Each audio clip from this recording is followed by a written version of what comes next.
और चलिए इस बीच एक और बड़ी खबर सामने आ रही है, सीधे रुक कर रहे हैं खबर की ओर।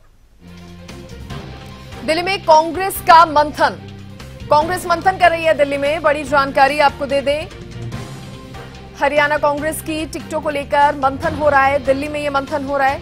हरियाणा कांग्रेस की टिकटों पर विचार किया जा रहा है। भूपेंद्र हुड्डा, उदय भान, केसी वेणुगोपाल से मुलाकात हुई है। हरियाणा कांग्रेस की टिकटों को लेकर दिल्ली में मंथन हो रहा है, जहां पर भूपेंद्र सिंह हुड्डा ने मुलाकात की है कांग्रेस नेता, कांग्रेस के बड़े लीडर केसी वेणुगोपाल से। भूपेंद्र हुड्डा के साथ उदय भान भी मौजूद रहे जब केसी वेणुगोपाल से इन्होंने मुलाकात की। हरियाणा कांग्रेस की टिकटों को लेकर दिल्ली में जिस तरह से मंथन किया जा रहा है, कल भी हमने देखा था बड़ी बैठकें हुई थी। हालांकि कुछ उम्मीदवारों के नाम, कुछ प्रत्याशियों के नाम सामने जरूर आए, लेकिन हरियाणा का एक भी प्रत्याशी का ऐलान अभी पार्टी ने नहीं किया है। कांग्रेस की तरफ से यही कहा जा रहा है कि 9 के 9 प्रत्याशियों का नाम एक साथ देगी, लेकिन उससे पहले भूपेंद्र हुड्डा और उदय भान की केसी वेणुगोपाल के साथ ये खास मुलाकात। हरियाणा कांग्रेस की टिकटों पर मंथन किया जा रहा है और इस बीच मुलाकातों का जो दौर है, जो सिलसिला है, वो भी जारी है। इस खबर पर ज्यादा जानकारी देने के लिए दिल्ली से मेरी सहयोगी अपराजिता श्री मेरे साथ जुड़ गई हैं। अपराजिता, केसी वेणुगोपाल से मुलाकात की है भूपेंद्र सिंह हुड्डा और उदय भान ने, और क्या जानकारी इस पर?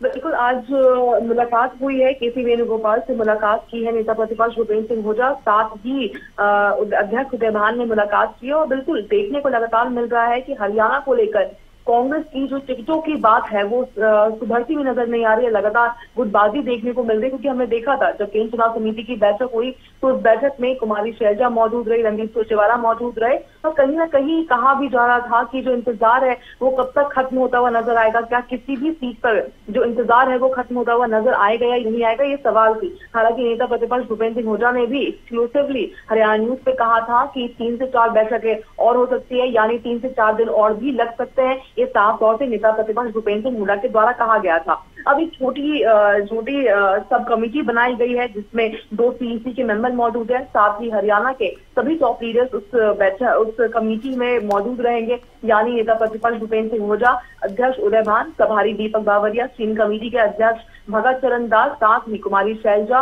रणदीप सुरजेवाला भी उस कमेटी के मेंबर हैं। अब देखने वाली बात होगी कि जब भी वो बैठक होती है, हालांकि मुलाकात आज हुई है, तो अब देखने वाली बात होगी जब भी बैठक होती है तो क्या कुछ निष्कर्ष निकल कर आता है। हालांकि सूत्रों की माने तो सलमान खुर्शीद का साफ तौर से कहना है कि जो भी अब फाइनल डिसीजन है, हालांकि फीडबैक लिया गया है। मुलाकात जब हुई थी तो फीडबैक लिया गया है कि क्या कुछ है, किन बातों को लेकर जो बात है सहमति नहीं बन पा रही है, तो चीजों को लेकर फीडबैक हालांकि लिया गया है। अब जो फाइनल डिसीजन है वो मल्लिकार्जुन खड़गे यानी सीसी के अध्यक्ष मल्लिकार्जुन खड़गे के द्वारा लिया जाएगा। अब देखना होगा कि कब तक जो इंतजार है हरियाणा को लेकर खत्म होती है। जब स्क्रीनिंग कमेटी की बैठक होगी, यानी जो सब कमेटी बनाई गई है, जब उसकी बैठक होगी तो क्या कुछ रहता है, कितनी सीटों पर सहमति बन पाती है, क्या एक भी सीट पर सहमति बन पाती है या नहीं बन पाती है, और कब तक हरियाणा कांग्रेस की सूची को लेकर इंतजार खत्म होने वाला है, तो देखने वाली बात होगी। और हालांकि जब भी नेक्स्ट सीसी होगी कांग्रेस की, तो उसमें हरियाणा को लेकर कहा जा रहा है कि चर्चा होगी। हालांकि तारीख तय नहीं किया गया है, लेकिन कहा जा रहा है कि हरियाणा को लेकर संभवतः चर्चा होगी। चलिए, बहुत शुक्रिया अपराजिता जुड़ने के लिए और तमाम जानकारी देने के लिए।